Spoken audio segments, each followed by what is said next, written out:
Nuevamente le doy la bienvenida a la comunidad estudiantil. En el video de hoy veremos la importancia que tiene modular o utilizar una retícula para diseñar.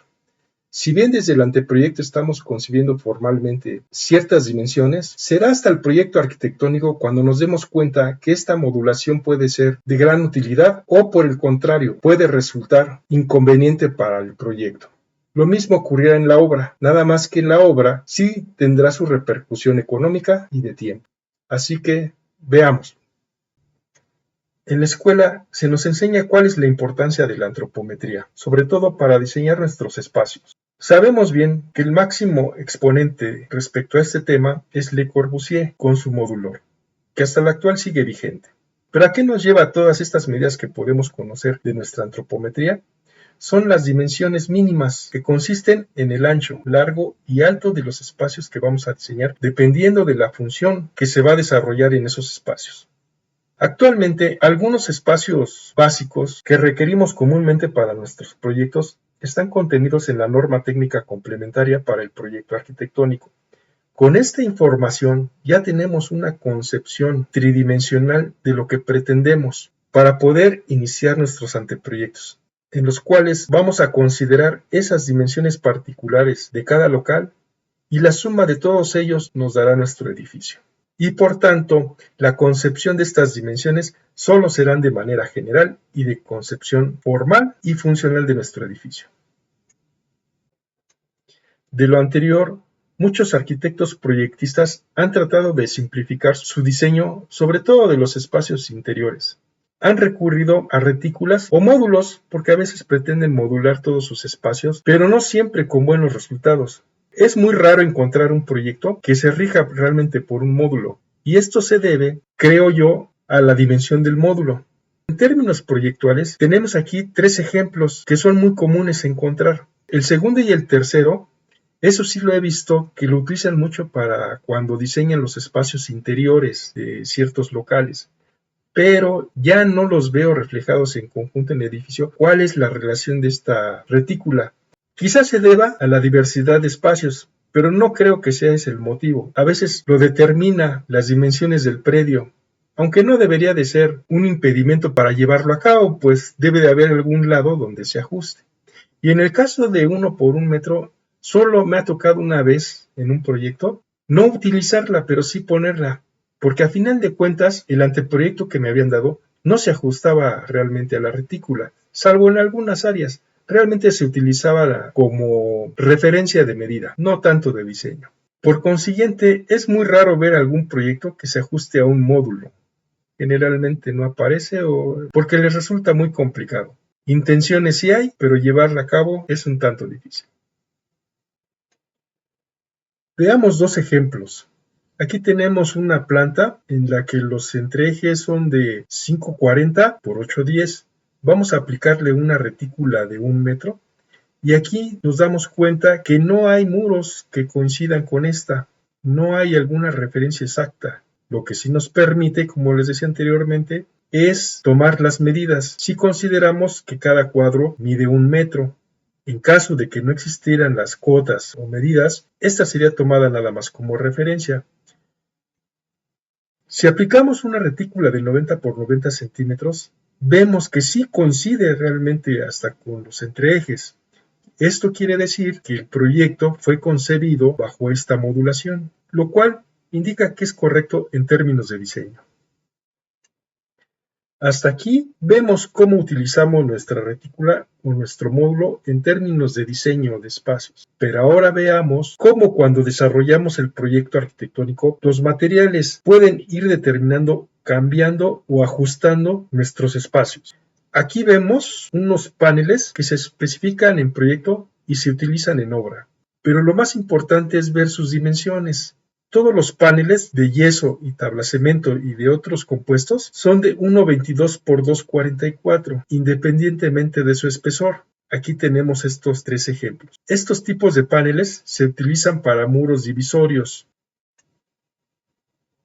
Y en el caso de pisos, generalmente utilizamos losetas de diversos materiales. Aquí voy a mostrar uno de cerámica que tiene una dimensión de 40 por 40 centímetros. Dependiendo de la marca, tienen diferentes medidas pero casi todas coinciden si tomamos un módulo de 1.22 por 1.22. Otro tipo de loseta, este es más grande, tiene unas dimensiones de 60 por 60 centímetros y otras de mayor tamaño de 60 por 1.20. Estas tres medidas que acabamos de ver significa que sí pertenecen a un módulo sobre el cual se están dimensionando las piezas. Pero como les decía, hay marcas que manejan otro tipo de medidas. Ya veremos más adelante cómo estas medidas se van ajustando en un módulo de 1.22 por 1.22 metros, porque hay que considerar que entre las losetas siempre debe de ir una junta. Tenemos otro ejemplo. En este caso es una alfombra modular cuyas dimensiones son de 50 por 50 centímetros o 61 por 61 centímetros. En el caso de pisos falsos, aquí tenemos uno que mide 60 por 60 centímetros. Les recuerdo, también hay que considerar lo de las juntas. En este caso, ese va a ser el ajuste para que nos dé los 61 por 61 centímetros. ¿Y qué pasa con nuestras maderas? En el caso de las maderas sólidas, sean barrotes, polines, tablas o tablones, independientemente de su sección, la longitud que tienen es de 2.50 metros. Ustedes se preguntarán por qué 2.50. Sucede que en los extremos a veces la madera cuenta con fisuras. Entonces hay que hacer ese recorte para ajustarla pensando que se va a ajustar a 2.44. Como es el caso del triplay, cuyas medidas, independientemente de su espesor, tenemos de 1.22 por 2.44. Esto para cualquier tipo de madera, sea pino, cedro, fresno, el que ustedes quieran. Y aquí tenemos uno de Celotex, que es una hoja de 1.22 por 2.44. Entonces, a través de los materiales ya empezamos a encontrar ciertas similitudes o coincidencias en sus medidas. Una loseta muy usada, sobre todo en edificios institucionales, es la loseta vinílica.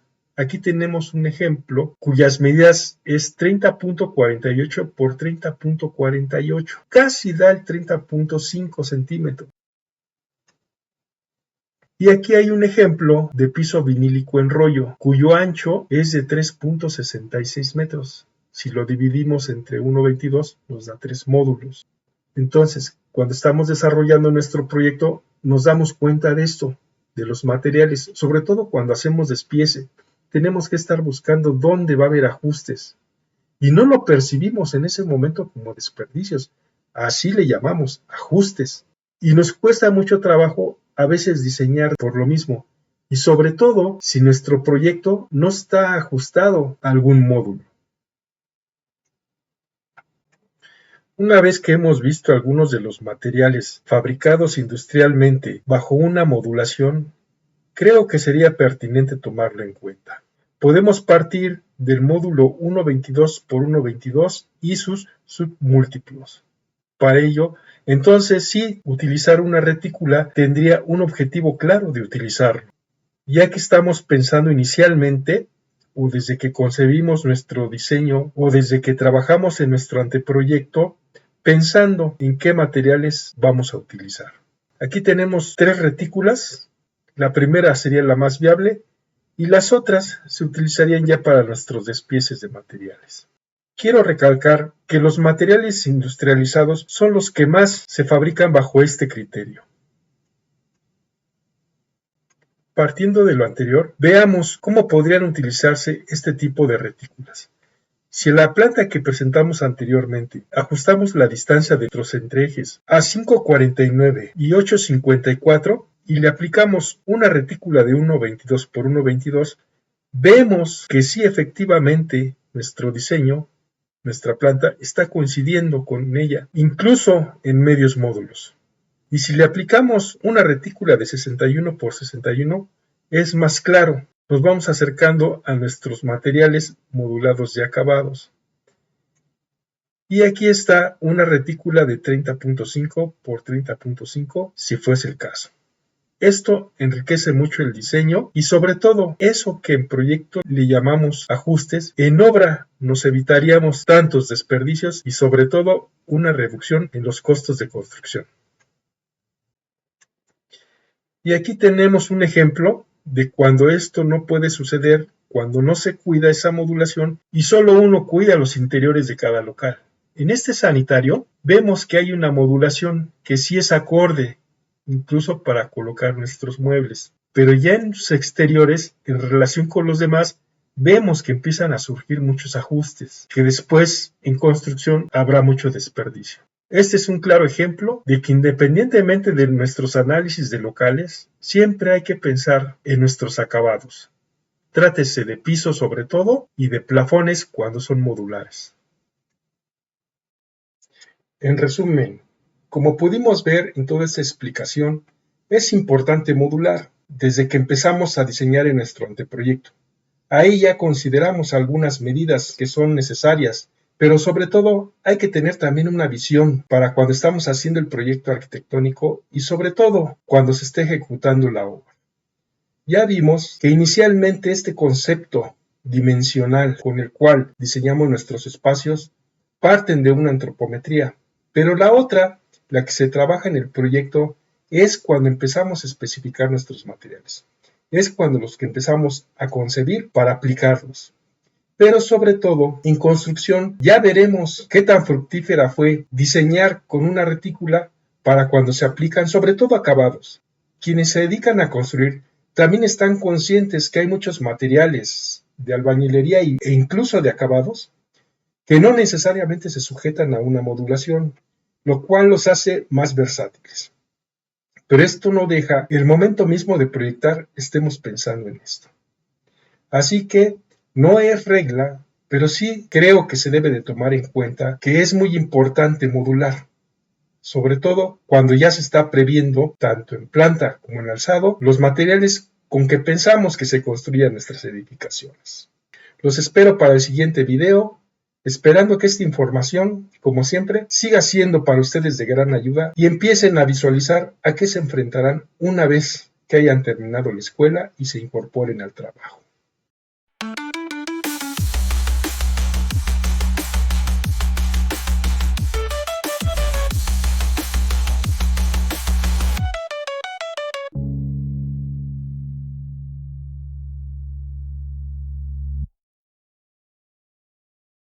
Si te gustó este video, te invito a que presiones el pulgar hacia arriba. Si quieres seguir este tipo de contenidos, suscríbete. Toca la campanita para que recibas las notificaciones de los siguientes videos.